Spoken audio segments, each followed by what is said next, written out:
Hey guys, Jane here, and we need to do a spoiler video about The House Across the Lake. We need to talk about this book. Pictures and patterns put into words that stream across the page, capturing life as soft spoken. But we need to talk about spoilers in it, so if you have not read this book and want to do it spoiler free, this is not the video for you right now. For everybody else, let's dive in. Okay guys, so The House Across the Lake is about Casey, who has a drinking problem. She's an unreliable narrator, and we know that from the beginning. She is clearly an alcoholic, and she lives at the lake house where her husband died. We learn there's a lot more to it, but I'm going to start with a basic what is this about? Where her husband has died, and while she is chilling on the lake, she sees a girl drowning, and who she thinks has drowned. So she goes in and tries to save her and rescues this girl, and they become friends. Only she's kind of suspicious almost immediately that this girl's husband is trying to kill her, and drama ensues.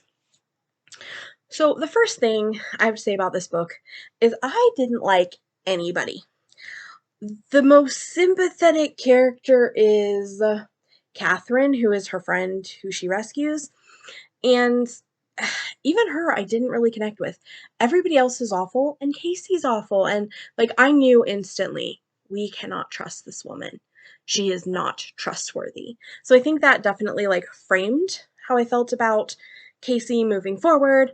And then, of course, with kind of the stuff in the beginning of the book, which is, I think, right in the first series page, we get a thing where the cop has come and is like, "Where's Tom Royce?" That's Catherine's husband. And she's all like, "Don't know." And then we turn and she has somebody tied up in bed. So, like, I think right away we know Casey's not reliable, but also, like, with her alcoholism and everything, I couldn't connect to her, and that was fine because I don't think you're supposed to. But I really have a hard time where there's nobody to connect to in the book and nobody that I like. So it turns out, as we are reading this book, that Catherine's husband, um, she disappears, and Catherine disappears, and Casey thinks that Catherine's husband has killed her and hidden the body. We come to find out that he has tied her up in a bedroom because she's been possessed by the ghost spirit of Casey's late husband. Casey's late husband was a serial killer who murdered a ton of girls and put them at the bottom of the lake.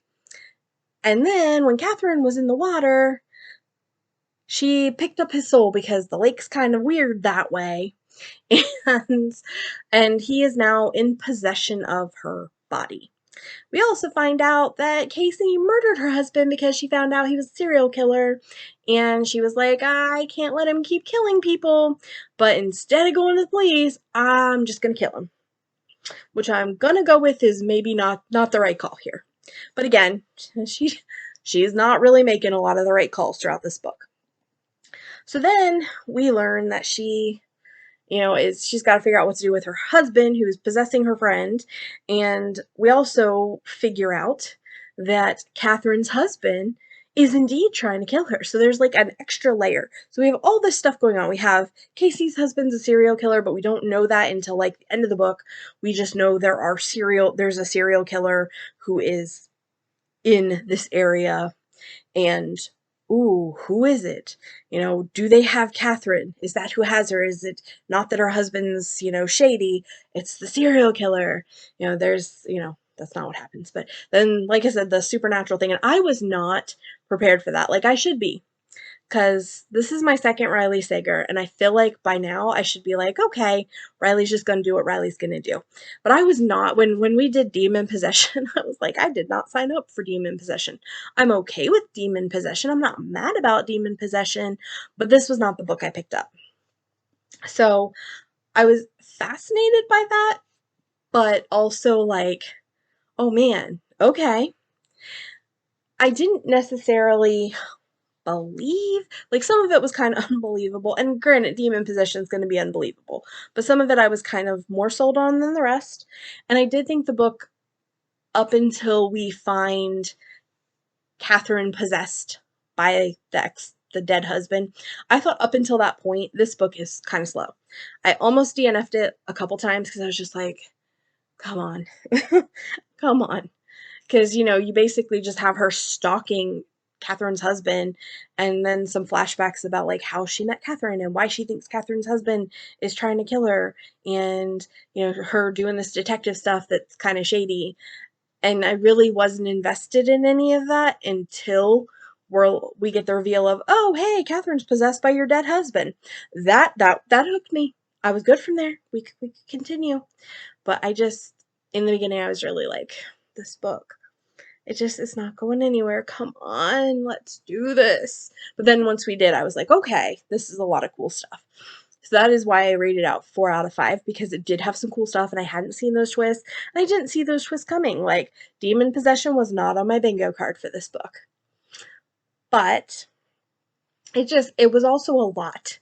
And I would have liked a little more sooner. I would have liked Casey to be a more relatable character. I would have liked me to care even more about Catherine and to really bond with her, like somebody I could really like. And the character stuff wasn't working for me, but the plot worked, and it was a spooky setting, and, the twists were good. So it was an above average read for me, but still, like, there's things that could have been a lot better. So that was kind of my take on this book. I assume if you have read this far that you probably read other Riley Sagers. What Riley Sagers are really good that I should pick up? I know it's kind of a mixed bag. The other one I've read was Home Before Dark. And I think that was either a 3 out of 5 or a 4 out of 5. Again, there were elements in that I really enjoyed and things that didn't hit for me. So I do like Riley Sager, and I'm open to reading more of Riley Sager's books. So what should I read next by Riley? Leave that in the comments below. This has been Jane. I'll see you next time. Bye.